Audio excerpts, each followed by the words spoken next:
여러분 안녕하세요. 대부분 스마트폰을 구입하면 최소 2년에서 5년 정도는 사용을 하실 텐데요. 보통 2년 정도 지나면 속도가 눈에 띄게 느려지게 됩니다. 이번 시간은 느려진 스마트폰이나 구형 스마트폰의 속도를 빠르게 만드는 팁들을 알아보겠습니다. 첫 번째로 블루투스를 꺼주는 겁니다. 상단을 아래로 내립니다. 그리고 한 번 더 내리시면 여기 블루투스가 있죠. 이 블루투스를 켜놓게 되면 스마트폰을 이용을 하실 때 항상 주위에 있는 블루투스 기기를 찾게 됩니다. 그래서 블루투스 기능을 사용하지 않을 때는 꺼놓고 이용을 하시다가 필요할 때만 켜고 이용을 하시면 되겠습니다. 그 다음은 위치 기능인데요.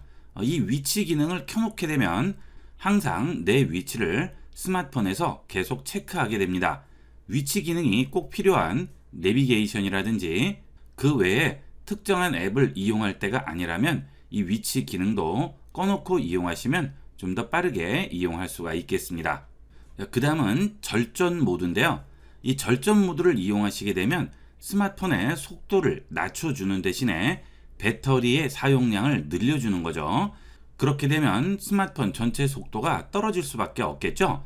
그래서 평상시에는 절전 모드를 끄고 이용하시다가 꼭 필요한 경우에만 켜고 이용을 하시면 되겠습니다. 자, 절전 모드를 터치하고 기다립니다. 그러면 세부 설정으로 들어오게 되죠. 자, 여기에 들어오셔서 절전 모드가 꺼져 있더라도 CPU 속도가 제한되어 있는지 확인을 하도록 하세요. 혹시나 CPU 속도가 70%로 제한되어 있는 기능을 켰을 경우에는 끄고 이용하시면 속도가 훨씬 더 빨라지게 되겠습니다. 자, 그 다음은 설정으로 들어갑니다. 그리고 디바이스 케어로 들어가세요. 자, 그 다음 저장 공간을 확인합니다. 현재 여러분 스마트폰의 저장 공간에서 여유 공간이 얼마인지를 확인을 하셔야 되겠습니다. 자, 저장 공간 들어갑니다.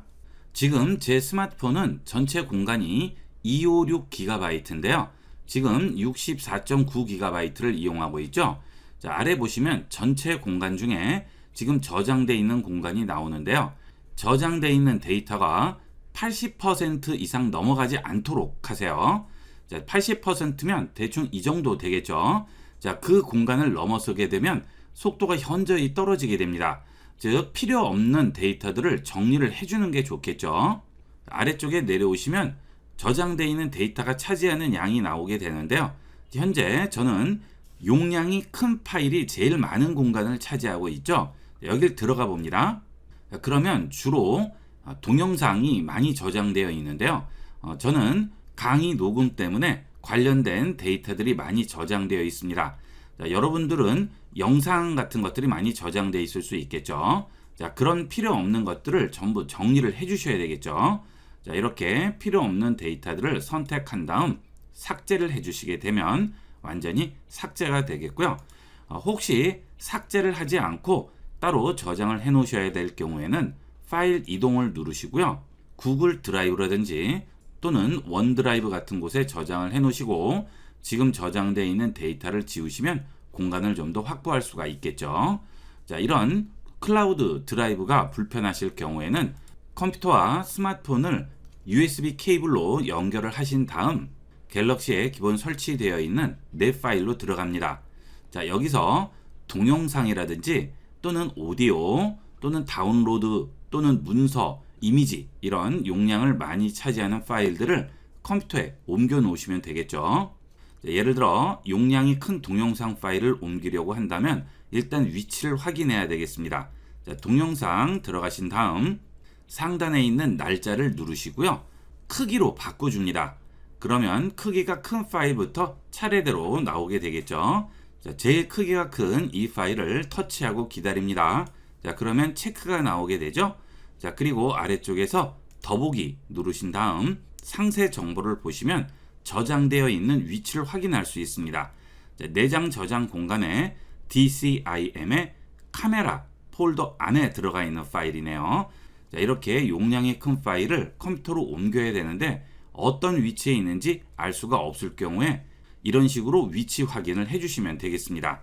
자, 옮기는 방법은 컴퓨터와 스마트폰을 USB 케이블로 연결을 한 다음 컴퓨터에서 파일 탐색기를 여시고 좌측에서 내 PC 누르시면 여기에 여러분 스마트폰이 보이게 되죠. 더블 클릭하고 들어가셔서 내장 저장 공간 들어가신 다음 앞서 본 DCIM으로 들어가시면 카메라 폴더가 있죠. 보통 여러분이 스마트폰으로 찍은 사진이나 영상들은 전부 이 카메라 폴더에 들어 있습니다. 그리고 다운로드 받은 파일은 여기 다운로드에 들어가 있고요. 그리고 음악은 뮤직에 들어가 있겠죠. 문서 파일은 도큐먼트 안에 들어가 있습니다. 이렇게 옮길 파일을 클릭 드래그해서 컴퓨터로 옮겨주시면 되겠습니다. 자, 그렇게 옮기신 다음 스마트폰에 있는 파일은 지워주시면 되겠죠. 자, 이렇게 용량이 큰 파일들 전부 삭제를 해주시고요. 그 다음 사용하지 않는 앱도 지워주시면 되겠죠. 자, 여기 보시면 지난 30일 동안 사용하지 않은 앱이죠. 자, 들어가 봅니다. 그러면 지난 30일 동안 사용하지 않았던 앱들이 전부 보이게 되는데요.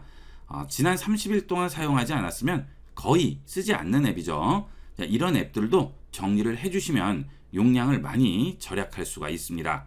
자, 그리고 중복 파일도 되도록이면 제거해 주도록 하세요. 여러분 스마트폰에 저장되어 있는 파일을 스마트폰에 있는 다른 앱에서 열어서 뭔가 작업을 할 경우 다시 저장이 되게 됩니다. 자, 예를 들어 스마트폰에 사진이 있을 경우 카카오톡에서 그 사진을 전송을 하게 되면 카카오톡에 다시 한번 저장이 되죠. 중복 저장이 되게 됩니다. 그런 중복 저장된 파일들을 선택해서 지워주시면 공간을 많이 절약할 수가 있죠. 자, 그 다음은 메모리 최적화인데요. 자, 터치하고 들어갑니다. 스마트폰을 이용하시다 보면 메모리에 필요 없이 상주하고 있는 그런 앱들이 있습니다. 자, 앞서 제가 챗 GPT를 이용을 했었는데요. 지금은 이용을 하지 않는데도 메모리에 챗 GPT가 올라가 있고요. 그 다음에 구글 플레이 스토어도 현재 쓰지 않고 있지만 메모리에 올라가 있는 상태죠. 자, 필요 없는 앱들 전부 정리를 해주시면 되겠습니다. 메모리에 올라가 있는 앱들을 정리한다고 해서 해당 앱이 지워지는 건 아니죠. 메모리에서만 정리가 되게 됩니다. 자, 이렇게 지금 정리를 해주시면 메모리 공간을 확보함으로써 스마트폰 속도를 빠르게 만들어 줄 수 있습니다.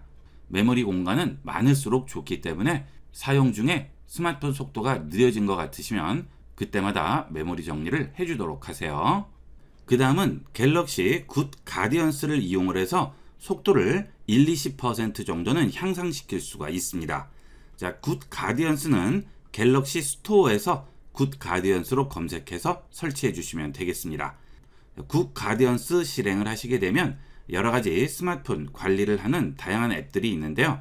이 기능들은 굿 가디언스가 설치되어 있어야만 이용할 수 있는 앱들이 되겠습니다. 그래서 굿 가디언스를 설치하신 후에 필요한 기능을 다시 한번 설치를 해 주셔야 돼요. 자, 지금 여기서 갤럭시 app 부스터를 설치해 줍니다. 갤럭시 app 부스터 들어갑니다. 자, 그러면 지금 560개의 앱이 설치가 되어 있죠. 자, 굉장히 많이 설치되어 있죠. 이 스마트폰에는 직접적으로 쓰는 앱도 있지만 시스템에서 자체적으로 쓰는 앱도 있기 때문에 생각보다 굉장히 많은 앱이 설치되어 있습니다. 자, 이것을 최적화를 해주시게 되면 성능이 최대 15%까지 올라갈 수 있습니다. 이 최적화 기능은 어느 정도 시간이 걸립니다. 물론 스마트폰에 있는 앱들이 많이 설치되어 있을수록 최적화하는 시간은 좀 더 걸리게 되겠죠. 이 경우도 지난 30일 동안 사용한 앱만 최적화를 해주는 거죠. 그래서 30일 동안 쓰지 않았던 앱들은 최적화가 되지 않는 겁니다. 30일 동안 쓰지 않았는데도 최적화는 해야 될 경우에는 최적화하기 전에 한번 실행했다가 바로 종료를 해주시면 되겠죠. 이 최적화 기능은 OS를 새로 설치를 했을 때 가장 큰 효과를 볼 수 있습니다. OS는 설정에 들어가셔서 제일 아래로 내려가시면 소프트웨어 업데이트라고 있죠. 여기에 들어가셔서 다운로드 및 설치해 주시게 되면 최신 업데이트를 해주게 되는데요. 업데이트를 확인을 해 보시고요.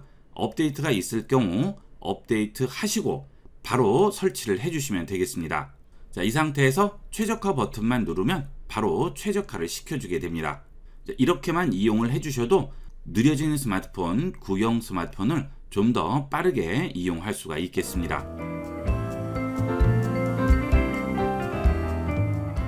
스마트폰을 이용하시다 보면 갑자기 터치가 안 된다거나 충전 속도가 느려지는 경우가 있죠. 이번 시간은 스마트폰의 기계적인 이상이 있을 때 서비스 센터를 방문하지 않고도 즉석에서 점검할 수 있는 방법을 알아보겠습니다. 영상을 끝까지 시청하시고 스마트폰 이상 시에 간단하게 이상 유무를 체크해 보도록 하세요.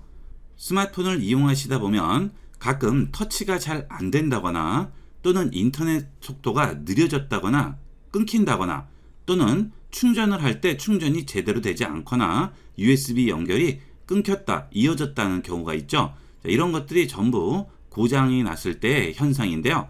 그래서 서비스 센터를 방문하게 되면 막상 보면 문제가 또 없어요. 굉장히 난감하죠. 그래서 서비스 센터 방문 전에 내가 직접 내 스마트폰 문제 부분을 확인하고 가시면 서비스 센터에서 증상을 얘기할 때도 훨씬 쉽게 전달을 할 수 있겠습니다. 자, 우선 설정으로 들어갑니다. 그 다음 아래쪽으로 내려가시게 되면 디바이스 케어라고 있습니다. 디바이스 케어 들어갑니다.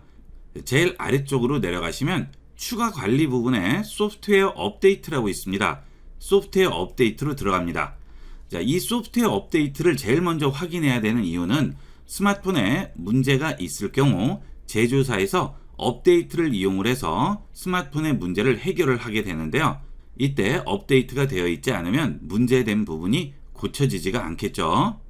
그래서 일단 문제가 있을 경우 소프트웨어 업데이트부터 확인해 보도록 하세요. 여기서 다운로드 및 설치 들어가시게 되면 여기에서 업데이트를 확인해 주게 되죠. 저는 지금 최신 소프트웨어라고 나오죠. 자, 이러면 괜찮은 거죠. 자, 만약 최신 소프트웨어가 아니라면 반드시 업데이트를 해 주셔야 되겠습니다. 자, 뒤로 돌아갑니다. 그 다음은 업데이트 확인 후에 자가 진단으로 들어갑니다. 여기서 휴대전화 진단으로 들어갑니다. 자, 그러면 다양한 스마트폰 기능들이 있죠. 여기서 제일 아래쪽에 있는 전체 진단 시작을 누르게 되면 이 기능들 전체를 테스트할 수 있는데요. 이 경우는 시간이 상당히 걸리겠죠. 그래서 가장 고장이 자주 나는 부분만 체크를 따로 해주시면 좀 더 빠르고 간단하게 이용할 수가 있겠습니다. 자, 우선 첫 번째로 센서 부분이 고장이 많이 나죠.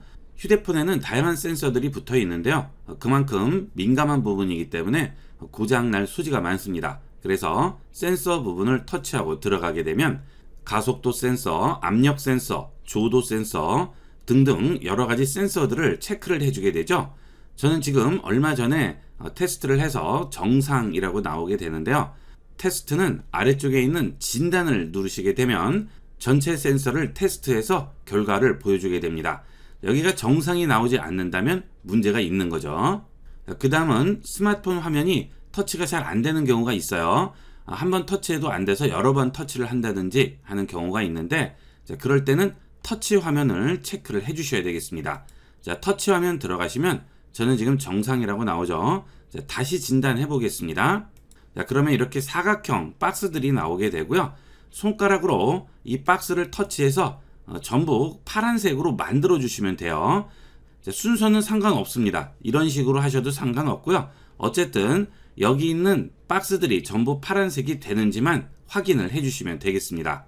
자, 전체가 다 파란색이죠? 자, 전체에 전부 문제가 없네요. 마지막 박스 터치하시게 되면 문제가 없다고 정상이라고 나오게 됩니다. 자, 이런 식으로 터치 화면에서 문제가 없으면 화면에는 문제가 없는 거예요. 자, 그 다음 또 문제 생기는 부분은 와이파이죠. 인터넷이 자주 끊긴다든지 갑자기 속도가 현저히 떨어진다든지 할 경우에는 와이파이 부분을 체크해 주시는 게 좋겠죠. 자, 터치합니다. 자, 지금 사용 가능한 네트워크는 18개가 있는데 지금 신호 세기는 매우 강함으로 나오죠. 되도록이면 와이파이 체크를 할 경우에는 공유기 옆에서 해주시는 게 좋습니다. 그래서 수치가 750 이상이 나온다면 신호가 매우 강한 상태가 되겠습니다. 그 다음에 이거 체크할 때는 본인이 이용하는 네트워크를 정확하게 선택을 해줘야 되겠죠. 아래쪽으로 내려가셔서 사용 가능한 네트워크 보기 들어가신 다음 현재 여러분이 사용하는 공유기가 제대로 선택되어 있는지 확인을 해주셔야 되겠습니다. 그 다음은 컴퓨터와 USB 케이블로 연결을 해서 데이터 같은 것들을 옮기거나 또는 사진도 옮기고 하시는데, 그 경우 연결이 자주 끊긴다든지 전송 속도가 굉장히 느려요. 그럴 경우는 USB 연결 들어가셔서 진단을 해 주셔야 되겠죠.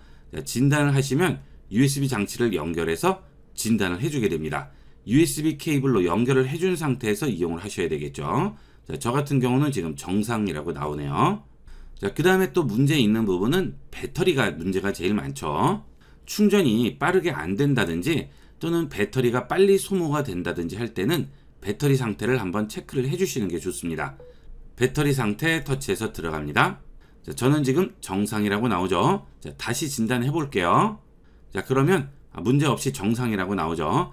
만약 정상이 아니라면 여러분 배터리는 수리를 할 수는 없죠. 배터리를 교환을 해 주셔야 되겠습니다. 배터리 충전이 제대로 안 되는 경우는 USB에 문제가 있어서 그런 경우도 있어요. 그래서 반드시 배터리 체크 전에 USB 연결부터 먼저 체크를 해 주시고 그 다음에 배터리 체크를 해 주셔야 정확한 배터리 상태를 확인할 수가 있겠습니다.